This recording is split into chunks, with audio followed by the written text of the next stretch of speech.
Hello, and welcome to another Raw review. This week's Raw is something to talk about, that's for sure. So let's go and get this one started. The Usos make their way to the ring with Solo Sikoa and an absent Sami Zayn. Apparently, Sami has made no contact with the Bloodline since this past Friday on SmackDown. The Usos are here to address the crowd about their win at Crown Jewel over the Brawling Brutes and how they're just 4 days away from breaking the New Day's tag title record. The New Day come to the ring to address the Usos about their match this Friday on SmackDown. This was a very passionate promo between the Usos and Xavier Woods. Woods talks about how the New Day are first-generation talents and they earn their spot based on their talents, unlike the Usos, who have had the help of the prestigious wrestling family. The Usos fire back, saying the New Day doesn't understand the pressure they are under constantly because of their family. Xavier fires back, saying not to talk about pressure. The New Day had to find unique ways of getting over, like starting a YouTube channel and clawing their way to just getting a spot on the card. This is honestly a great promo, and sadly it goes the opposite way once Jay calls out Kofi for spending time with his kids and handing him the Kofi Mania. Kofi had been quiet for a majority of this promo, and once he starts talking, you can definitely see why he was quiet for most of this. I don't really know how to explain it, but whatever fire Kofi has had, it's definitely been extinguished by this point. He just seems like a very soft shell of what he used to be, and I'm talking about the Kofi Mania and even the build up to that. Just whatever's going on with Kofi, I feel like he's kind of lost. He's lost something. Just doesn't seem like he's performing or he's into what he's doing. So Kofi delivers a half-hearted promo, and guess what? It's interrupted by none other than everyone's favorite bro, Matt Riddle, who comes down to the ring on his scooter, and guess what he has attached to his waist? He's got himself a nice set of bongs, or so he says, as he goes around the ring asking Xavier, Kofi, and the Usos if they'd like to hit his bong. Then Jay goes to tap it, not just once, not twice, but he goes on to do a little jingle jangle. And I'm thinking here to myself that this is just... I love the jokes about bongs and innuendos to smoking weed, but I'm not going to lie, just seems so forced. But there is a little saving grace, and that's when Matt Riddle hits Jimmy with a little, hey bro, that's not okay. You know the rules. It's tap, tap, pass. Yikes. So, and I'm not going to lie, every time this chuckle fuck comes out, the segments he's involved with just go down the toilet for me. So, this sets up a match between Matt Riddle, the New Day, Usos, and Solo. Yay! So after the match has been set, they go to a break, and they come back. And the match starts off with Riddle and New Day taking charge of the match. They do the classic New Day stomp in the corner, where they are tagging each other in and out repeatedly. This is quickly changed after Riddle gets tagged and goes for a floating bro that Solo thwarts. And guess what? To the break they go. And when they come back, the Usos and Solo are now in charge. Their match continues with neither team giving an inch, and just as soon as the match comes back on, you guessed it, another break. The match comes back, and they're building the hot tag for the New Day. And there's something to mention in this match. Solo is being built as a shit brick house. Every move, he's being treated like a heavy, and he's not going down for anything. And this is being hyped up by the commentary, and they even give him a 1 count after being demolished by a pretty good tag sequence, a combination move between Kofi and Xavier. So, the New Day gets the hot tag, and in comes Riddle. He quickly cleans house by delivering incredible offense to the Usos. He hits Jimmy with a powerbomb and a knee strike combo. And to be honest, my only complaint really is I wish Riddle would let the effect of the move sit in, because he hits the powerbomb and then instantly gets the Uso back up. And there's like nothing in between, like the Uso's not groggy or anything or acting hard to, pick up because he's been quote unquote, rocked or whatever. So other than that, when Riddle kicks it into the high gear like that, his moves look good. Like I like that Riddle. Like no one, I guess you can complain about Riddle's work in the ring if you really want to, but for the most part, man, Riddle is pretty solid in the ring, and I do enjoy, for the most part, his matches. But just as quickly, chaos breaks out on the outside between the New Day and the Usos. Jimmy is able to get Riddle in the ring after Riddle takes out Solo with a floating bro. Solo is able to get to the tag, and the distracted Riddle doesn't see it. Jimmy is able to lure Riddle into Solo's finisher. 1, 2, 3, Solo wins. My impressions of this match are simple. It was too fucking long. And to be quite honest, I think this match would have been better if it was just Riddle and Solo for half the time. I think that the work was great, and the story was set for SmackDown. They definitely built up for this hopefully awesome match that we're going to see between the Usos and the New Day. But gosh, just cut the match in half or give it to someone else. Up next, they have a recap of Crown Jewel. And I might do a review on this. This point in time, I haven't been able to fit it into my schedule. But after the pay-per-view recap, we got the wrestling god JBL making his way to the ring. JBL talks about selling out great arenas all across the world, and you guessed it, this arena is definitely not one of them. And I especially like this because JBL is continuing to get heat by calling out the woke snowflakes in attendance. JBL calls Corbin out to the ring, and my first thoughts are, this is looking good, but there's just, God, can we do something about that entrance? That entrance is just, the music is god-awful, and every time he comes out, it feels like it just doesn't fit the vibe. Like, if Corbin is JBL's protege, then he should have music that is similar. I mean, it doesn't have to be similar to JBL's, but should at least fit the tone of what they're trying to do, and that, whatever that song is, just doesn't fit the tone, and honestly, it makes me miss the days of the Lone Wolf gimmick. That fucking song, when he would come out, was pretty badass. Out next is his opponent, Cedric Alexander, and just like me, the crowd is wondering who the fuck is this guy, and it's kind of sad to think considering this guy is talented as hell, and he did have somewhat of a personality. One thing to say about this match is, finally, Baron is able to just dominate somebody. Up until this point, it's been like a competitive, it was a competitive match with Johnny Gargano, which I understand. Yes, you want to make Johnny look like he is, on a level playing field, but in the week before that, he's having a competitive match, and this is how it should have been, dominating from the get-go. And it's not even like Cedric didn't get a little bit of offense in there. He did. He got a little bit of crowd hype, yeah. And then Baron was just easily able to thwart it. He hits him with the finisher and ends the match with a victory. After Corbin's match, they go to a break and come back with a spot showcasing Logan Paul's top rope maneuver from Crown Jewel, which honestly, if you haven't seen that match, I suggest you go out of your way, put it on Peacock, watch it. It's not as bad as you would think it is. I was thoroughly entertained, and we already knew that Logan wasn't going to win. This was not his match to win, but he definitely impressed, and apparently he wrestled for most of the match with a torn ACL, MCL, a meniscus tear, or whatever. He wrestled injured, and everything was great about that match. There was a couple things that, they could have tweaked, but overall, man, go out and watch that match. Pretty freaking good. Up next, Seth Franklin Rollins makes his way to the ring. Commentaries hamming up the fact that Seth wants to be a fighting champion. Does this mean that there's a possible face turn on the way? And if so, why? I don't think Seth needs to be a face. I think Seth works perfectly as a heel. And at this point, who's their top heel? I mean, I guess later in the show we'll find out who they want to be their top heel. But right now, Rollins is the guy. Just let him be the top heel. Rollins addresses the crowd to inform them he is hosting the United States Open Challenge, and the Judgment Day interrupts Seth as they make their way to the ring. The Judgment Day surround the ring as Finn enters. Finn states he has a bone to pick with Seth since Seth cost Finn gold a few years back, referring to Finn's loss of the Universal Championship at SummerSlam. Just as soon as Finn can spit out a few words, the OC interrupt and make their way to the ring. AJ tells the Judgment Day that the OC and them are far from over. Finn rebuttals that the only ones who are over are the Judgment Day. AJ continues saying that he has found the solution to their Rhea problem, and out comes Mia Yim, who disposes of Rhea with a ring post smash. The crowd is not sure what they are seeing, as not many people are really reacting, but this is quickly forgotten about as the OC and the Judgment Day clash in the ring. Mia Yim uses everyone's favorite kendo stick on Rhea, Gallo sends Priest over a table, Anderson slams Finn's face into the ring apron, and Styles hits a Styles Clash on Dominic, leaving the OC posing in the ring looking stronger than they were at Crown Jewel. Backstage, Seth addresses the Open Challenge, saying that it's still on for later tonight, just in case if you forgot. And oh boy, up next, Otis wants revenge on Elias for the previous week's Trick or Street fight.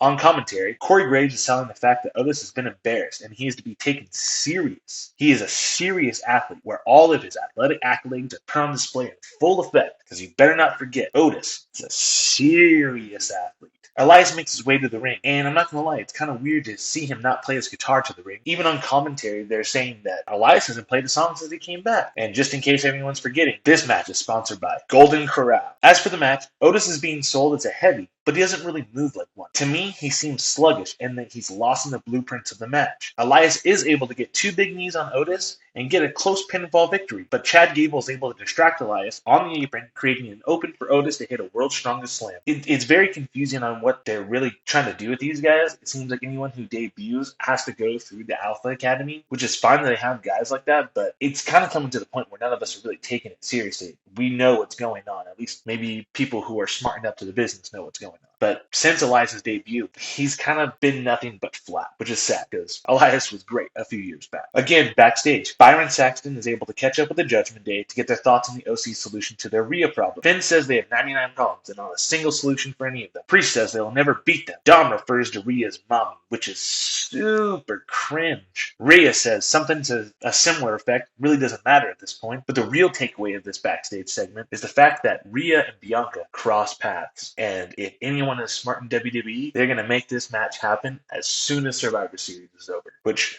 if that's the case, take my fucking money, please. Up next, Bianca, Asuka, and Alexa make their way to the ring. They play a flashback to Crown Jewel where Asuka and Alexa lose their tag titles and Bianca retains her women's championship. Also something to be seen in this is that Bray Wyatt's little logo plays on the Titantron, which, if you watch Crown Jewel, they were alluding to the fact that Bray is trying to get Alexa back underneath his wing, which, if that's the case, I am for it, as long as it's not this hokey fucking teleporting and burning people alive who were coming back to wrestle the following week. As long as this whole Bray Wyatt thing is gonna be a thing, then I just hope that there's some realm of reality, which I know is really hard to ask for when it comes to Bray Wyatt. But again, you can only hope now that Vince is gone, the hokey, fucking crazy, getting scared, fucking Scooby-Doo shit's over. So then after they play the flashback to Crown Jewel, they play a video that a fan captured that of Damage Control colliding with Bianca, Alexa, and Asuka in the parking lot. They're just trying to ham up the fact that some shit's going to happen between these two. I mean, we already kind of know that this isn't over, which here soon you're going to see what they're going to do.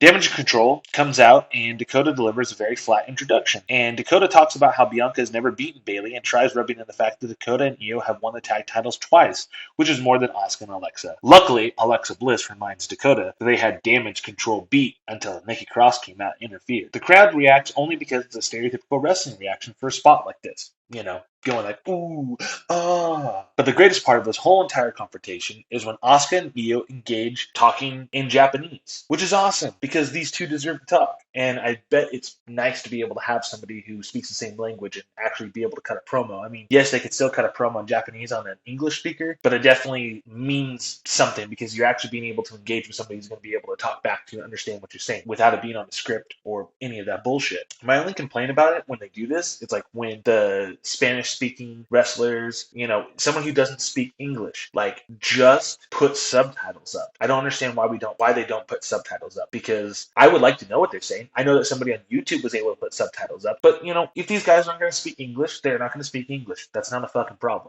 I don't think that anyone should be told, hey, if you're going to come here, you need to learn our language. I mean, yeah, it's probably nice for you personally to understand some things, but as far as the business goes, I definitely think that you can easily have somebody know what they're going to say. I mean, especially since everything in WWE is so scripted, you can have what they're going to say and put it as a subtitle. I don't see an issue with that. And I know that people in the crowd won't be able to see it, but hey, maybe when they get home, they want to know, what did Io say to Asuka? And there you go, they have it ready to be seen. And so basically this, again, for like the fifth fucking week in a row, this is another fucking blow up where both sides, Damage Control and Bianca, Alexa, and Asuka all collide. The baby faces are able to stand tall until a hidden heel comes out, which is Nikki Cross, attacks Bianca from behind. Then Damage Control decides to roll into the ring. They get the upper hand. They're beating them down. And, you know, this is basically setting up Survivor Series. This is setting up that this is going to be, from what I understand, there's going to be 2 war games. So there's going to be a women's war games, and then there's going to be a men's war games.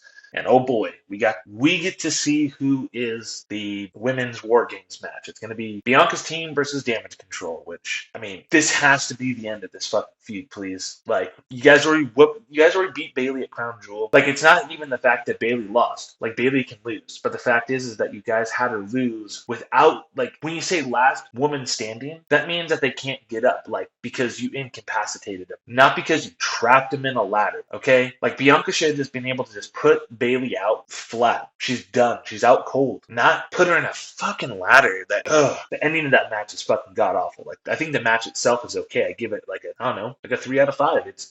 It's worth watching, but it's not something you go home the next day saying, God damn, that show would have been any different without that match. Out next is Austin Theory, who was scheduled to wrestle Shelton Benjamin, who is coming out to new ring music. What the fuck happened to the Ain't No Stopping Me? No. Now it's just some generic bullshit. Just god awful on my ears. One thing to take away is Shelton looks freaking incredible. He looks in incredible shape. I know he won't be a top player, but I can only hope that at least he gets something going for him. It's not like he's gonna get a world title. He could get the U.S. title or intercontinental title, maybe not for a long reign, but I would like to see him on the show because I do think Shelton's a great performer. And if you watch this match, there's plenty of things to take away from it. As for the match, Shelton has glimpses of taking charge of the match, but Theory is always able to get back on top. One thing to take away, Shelton throws incredible looking punches. Not forearms, not fucking some crazy fucking uppercuts. He throws good punches. And if you look back at his older matches from the Ruthless Aggression era, that guy could throw a punch. And I loved watching Shelton when I was a kid. Because personally, one of my favorite angles was Shelton versus Triple H, and Shelton gets the victories. Oh, he gets 3 victories over Triple H. I always thought that was great. And I remember being a kid watching that, being like, who the hell is Shelton Benjamin? But I remember hating Triple H, and just seeing him beat Triple H instantly made him like, if I played a wrestling game, I would have had to play as Shelton Benjamin, or I would have had him on my tag team, or made a stable with him in it. Again, Shelton is working decently, and Theories is selling Shelton's work, and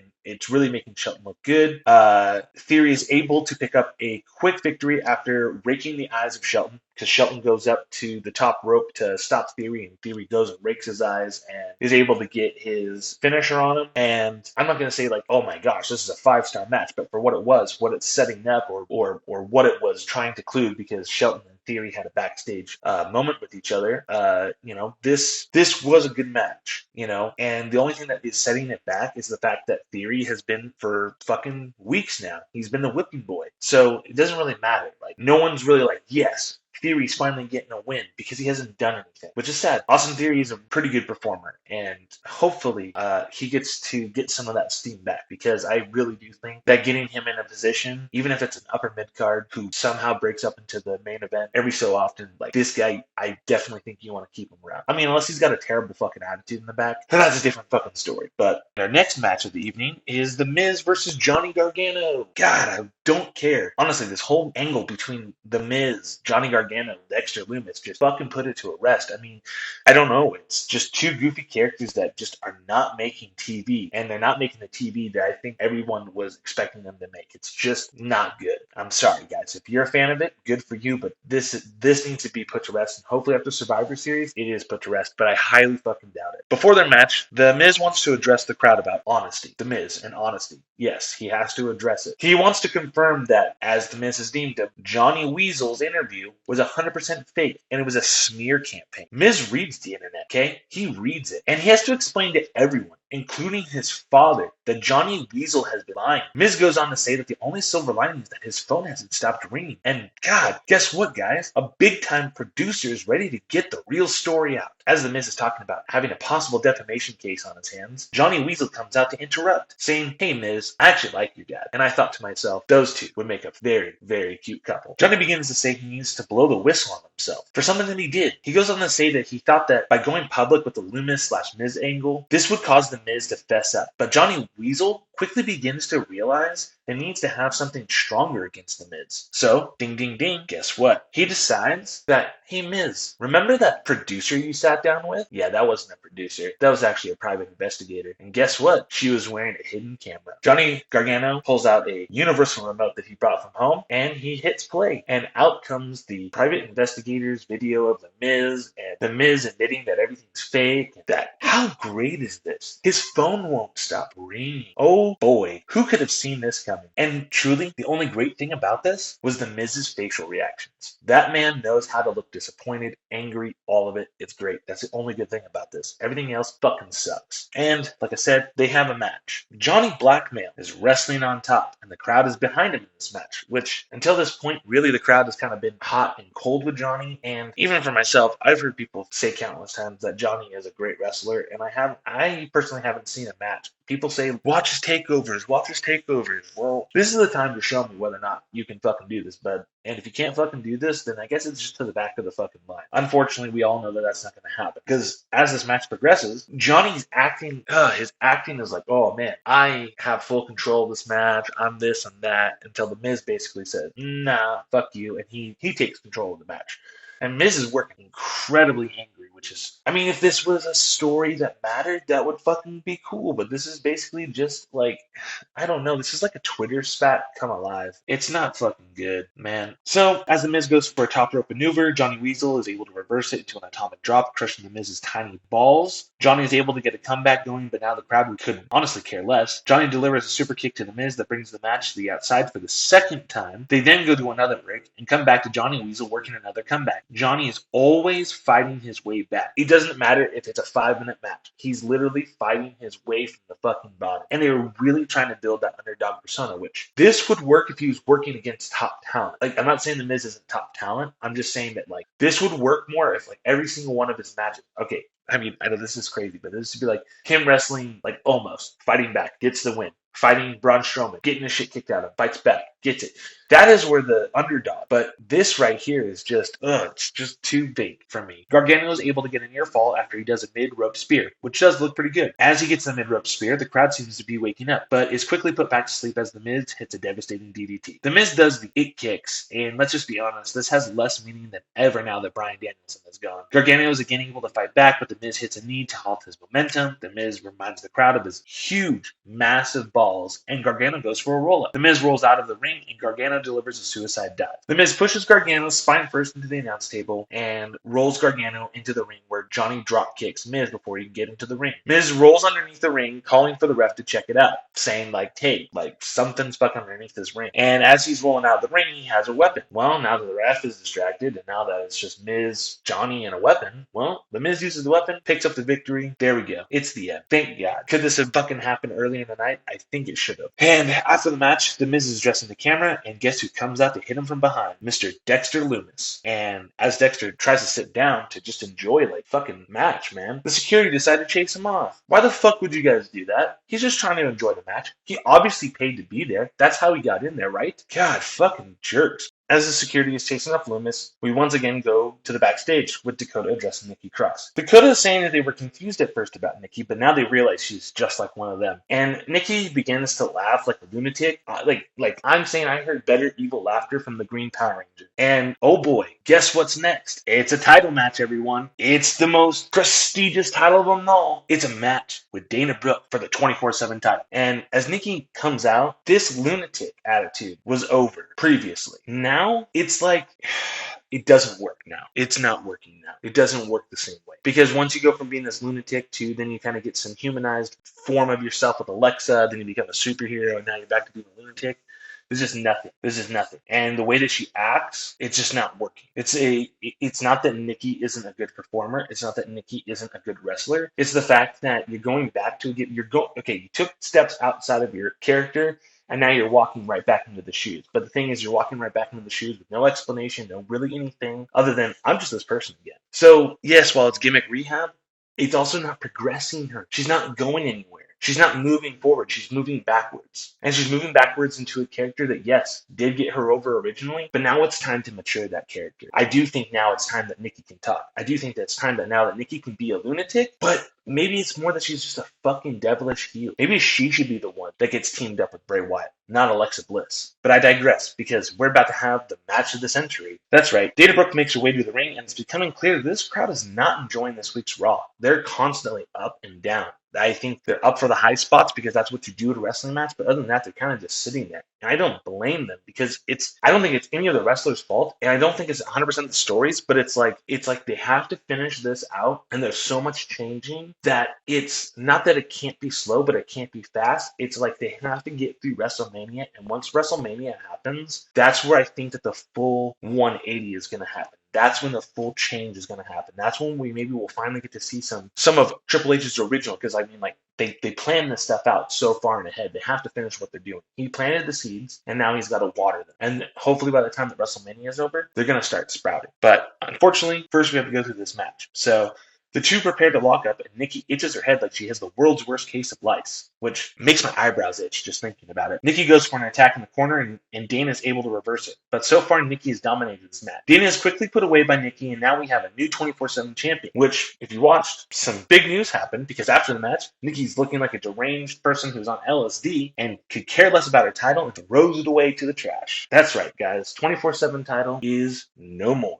we go to another backstage segment where Byron Saxton catches up with the OC to see how it feels to finally have the upper hand against the Judgment Day. Mia Yim says things are about to change now that Rhea has someone who can put hands on her. Gallows says something to the effect that Anderson will be paying for the drinks tonight, and Mia obliges that the tab will be on her. Next, Seth comes back out, and guess what? He's addressing the open challenge for the third fucking time this night. Rollins reminds everyone that this is the month that will mark his 10-year anniversary with WWE. The crowd chants thank you and sings his theme song, and Seth goes on to say the fans have been with him through it all. Wins and losses, the good, the bad, the ugly, and all of the championships. Seth would like to remind everyone how he defeated Bobby Lashley 2 weeks ago, and that it had been too long since the last time he held gold. But now that Seth has made the U.S. title prestigious again, he's going to lay down the open challenge for anyone to take. And guess who's knocking? That's right, guys. It's that fucking boring prick Mustafa Ali. But thankfully, Bobby Lashley is there. Cure us of having to look at that stank-faced motherfucker's face any longer. Bobby basically swats him around like he's a nagging fly and lets Seth know that it's not going to be Ali accepting your challenge, but it's going to be me. And there's a lot to take in with this because this segment and the one following it, I understand what they're trying to do. They're trying to make it where you should be paying attention because this week, Seth got laid out by Lashley and Theory cashes in his Money in the Bank. So what's going to happen next week? And in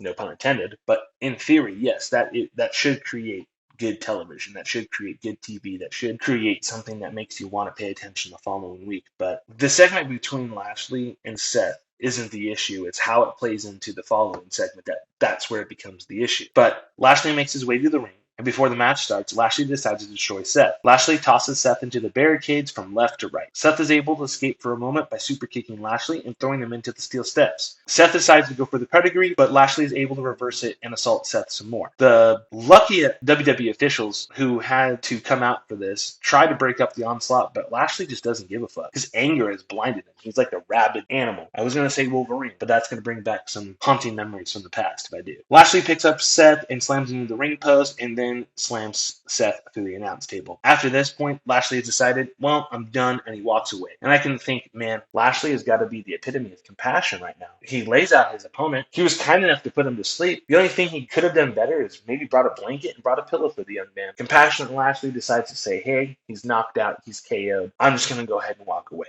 And as Lashley is walking away, poor Theory, because he's going to come out. He's going to come out, and he's going to cash in his Money in the Bank. And he's going to lose his Money in the Bank contract in the worst possible fashion. And I already did a deeper dive on this because, the Money in the Bank deserves to, I understand you can't have everybody cash it in and win, but I think it was last year that The Miz got the Money in the Bank from Otis and then cashed it in. But the past two Money in the Bank winners that I can remember, there might be someone before Otis, I don't remember. They haven't won. And it's kind of starting to downplay. It's like, well, the Money in the Bank should be used for the big belts. Yes, in theory, they could be used for the U.S. title and the IC title and the NXT title, but this is supposed to be sold as the moment that someone can break through. You think back to the first Money in the Bank contract with Edge. That was a guy who was ready to break through. So that is what the Money in the Bank should be. And I don't care if, this guy's going to win, this guy's going to win. Like, that is why the briefcase is put on somebody who is then to be elevated to the next stage. And I know, we've heard the rumors, John Cena might be coming back for WrestleMania 39. I think it was Theory posted a picture of Cena and him. This could be what they're doing. This could be the path that they're going to take. And I would love for that to happen. It's just not this way, guys. Not this way. They beat Theory in the worst possible way. He didn't have to win, but the way that he lost. Seth got demolished by Lashley. Seth is able to kick out of Theory's punch. He's able to kick out of his suplex. He's able to kick out of his finisher. Well, actually, he didn't kick out of his finisher. Lashley pulled the ref out. But still, it's the idea that Seth got laid out. That's how we play all the Money in the Banks. Person gets laid out. It's the ultimate opportunist moment. And he gets taken out. And it does kind of suck. I don't care if people don't like Theory. I think Theory is a great worker. And I think Theory has a lot of potential. And it's not just me who thinks that. It's a lot of professionals in the business who think that Theory deserves... Okay, yes, he's young. We get it. He's young. Maybe he wasn't ready for the title. Maybe he wasn't ready for the push. Maybe, like I said, I don't know what he's like backstage. I don't talk to the guy. Maybe he's been rubbing people the wrong way. And if that's the case, then yes, this makes sense. But nothing has been made public. Nothing's been said. The dirt sheet writers, from what I can see, they haven't said anything about Theory being a problem. So it Literally looks like they took the nuts off of Theory and gave them away. Said, hey, these 2 balls are up for auction for anyone who wants them. So, anyways, that's been the Raw review.